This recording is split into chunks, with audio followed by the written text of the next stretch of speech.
What is up, YouTube? It's Ubu the Tech Guru coming straight at you. How is everybody doing? I'm doing fantiddlyastic.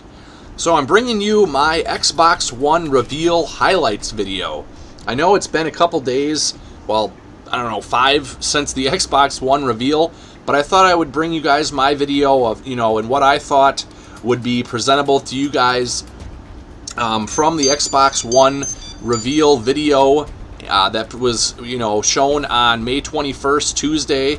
And also I did some research on various websites to hopefully be able to provide you guys some additional information that you are not already aware of. So there was the pretty kind of presentation they did that was on this huge screen on the presentation platform up there. And let's take a look right away at what we have inside the Xbox One. It will have it's been confirmed that it's going to be an 8-core APU, meaning it will have the GPU and CPU in the same, processing unit. So I did some research, and it's going to be very similar to the Radeon 7790, the GPU will. Now, at first, they weren't quite sure if it was based on 28 nanometer parts, because that's what the Jaguar, AMD Jaguar core is based on.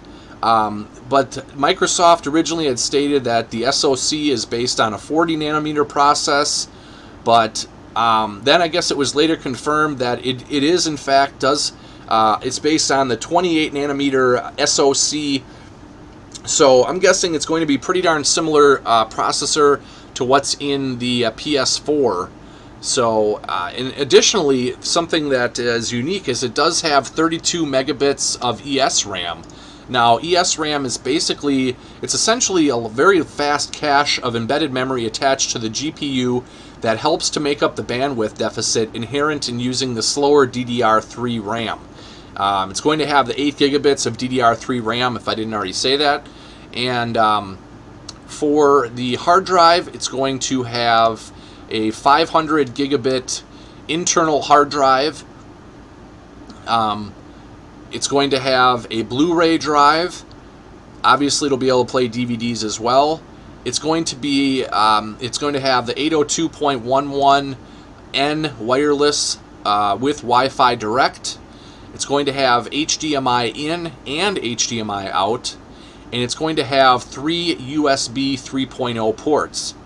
Now, taking a look closer at the ports on the back, we have the power connector port, then we have the HDMI out, then we have digital audio, which is S/PDIF, then we have the HDMI input, then we have 2 USB 3.0 ports, then we have the port for the brand new Kinect, and next to that we have an infrared out port, which will be able to control, I'm guessing your external cable box to change the channels on it.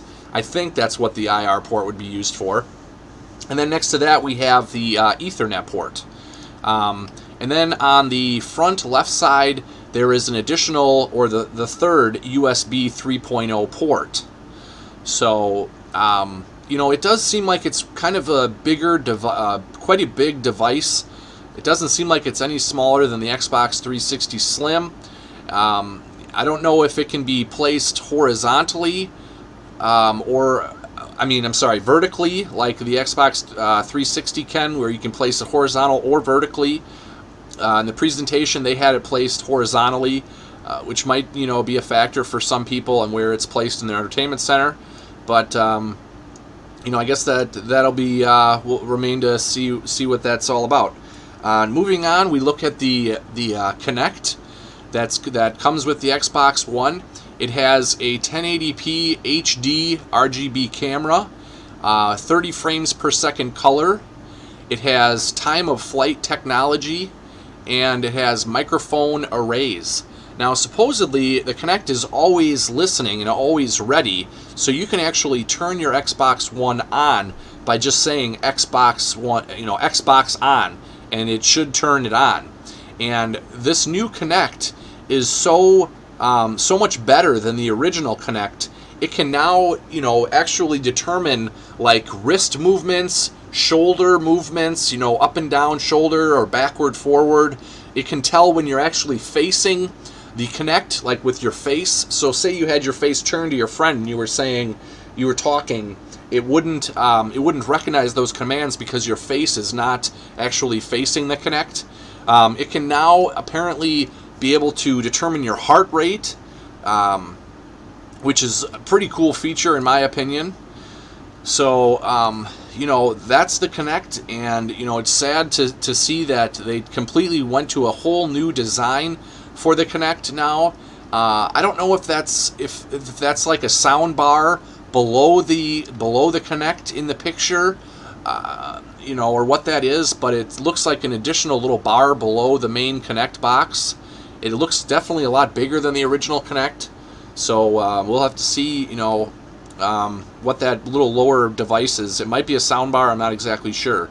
Then looking at the Xbox One controller, you can see it has an integrated battery compartment, it has impulse triggers, it has Wi-Fi direct radio stack. And now that's interesting because, I don't know, some people might have interference issues with various Wi-Fi devices, and if your controller is now connected via Wi-Fi versus like a Bluetooth technology or a different RF technology, I don't know. It'll be interesting to see how that works if your controller is hooked up via Wi-Fi versus Bluetooth or other technology. And then of course it's got the newly designed precision directional pad. So this is really exciting news in my opinion. Now, I know a lot of people have been up in arms on Twitter and various sites saying that the Xbox One is a fail. It's too big. It looks like it's going to do live TV. What do I need TV for? I just want a gaming console. Yada, yada, yada. All these complaints. But I mean, if you would have looked at the current Xbox 360 dashboard, you can see all the video add-on clients that there are, all the additional apps that they've made. I saw this coming, a while ago when they released the last Xbox 360 dashboard with all of these additional clients and apps like Verizon Fios and UFC and ESPN and NFL and the YouTube client app, Twitch app, and there's so many so many applications on the Xbox 360 dashboard. I definitely saw the Xbox One going more, entire entertainment system than just a gaming console. And some people aren't happy about that. Some people are like, well, I don't need Skype on my Xbox. I'm just going to get DDoS'd even more now. And I guess that brings a valid point. But just because it has all these other features doesn't mean you need to use all these other features. But the one unfortunate part is that you're going to have to pay for all these features. And now this might be something that you guys haven't seen yet, but there was a UK advertisement that shows the Xbox One being $399.99 in UK dollars. Forgive me for whatever that is, but what that equates out to is about $602 US. So that's a pretty hefty price for the Xbox One. And we've learned since that existing controllers and peripherals like headsets are not going to be compatible with the new Xbox One. So hopefully there will be a manufacturer or somebody smart enough to release some type of adapter cable or something that will adapt your existing headsets to the new Xbox One controller. I'm sure that's going to happen. Just like there was, or people released, generic manufactured new lightning cables for, the new iPhone 5, because people didn't want to have to spend $30 on all these brand new chargers or adapters. And so, a generic manufacturer made a generic lightning cable basically so that you could, not be gouged on the price. So, man, I'm actually excited to learn about all this information. I'm excited that it is moving towards more of a all-in-one entertainment device. I guess we'll have to wait and see some more information that we'll get at E3. on the Xbox One and what all the capabilities. I'm sure it's going to be way more gaming centric at E3. Because this original presentation was pretty much showing a lot of the capabilities and not much on the gaming side of it, which is what everybody's up in arms about. They showed like live TV presentation. They showed this new like snap mode type feature where you can actually have like more than one process or more than one application open at a time on your screen. So you could be watching live TV on the left, and on the right you could have Internet Explorer open, doing a search. And actually you can use your fingers to change these snap mode boxes, to make one full screen. You just like pinch your fingers and pull outward to make it fill the full screen, or pinch and pull inward to make it shrink. Kind of like Minority Report or whatever that movie was with Tom Cruise, where he was like just grabbing in the air and moving stuff. And I mean, it looks really cool, but there is a downside to having the Kinect and always on. And there has been the statement that the Xbox One will have to have an almost always internet connection. I think I read something like it'll have to be on at least once online within a 24-hour period or something. So those details are still being divulged. And then, of course, the used game side of it. Microsoft has stated that you will be able to buy and sell used games. They just really haven't. They're going to allow you to trade in and resell your games at the retail level, but there really hasn't been any specifics, informed to us by Microsoft. One unique feature about the Xbox One is that it actually has 3 operating systems in one. It boots up right away into a Microsoft Hyper-V hypervisor technology, which it boots right when you turn on the console, and then that hypervisor then boots up 2 further operating systems: the Xbox OS, which runs the games, and then the OS that's based on Windows 8, which will run your other stuff like Skype and TV and all that.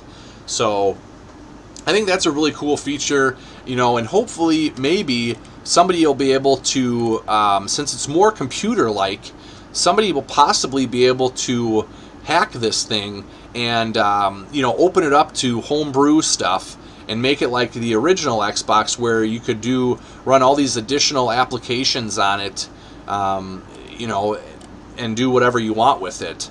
Since it does have an x86 processor in it, it doesn't have a PowerPC like the Xbox 360 has. So I don't know. Hopefully you guys learned some new information today from this little video. Hopefully it wasn't too long and you sat through it. I really appreciate any feedback you guys want to provide me, or if you want to correct me if I was incorrect on anything, let me know in the comments. And I'm really waiting to see what they have to inform us about at E3. And until next time, I will see you on the battlefield, or maybe at the tech bench, or maybe, I don't know. We'll see you when I see ya. Ubu out.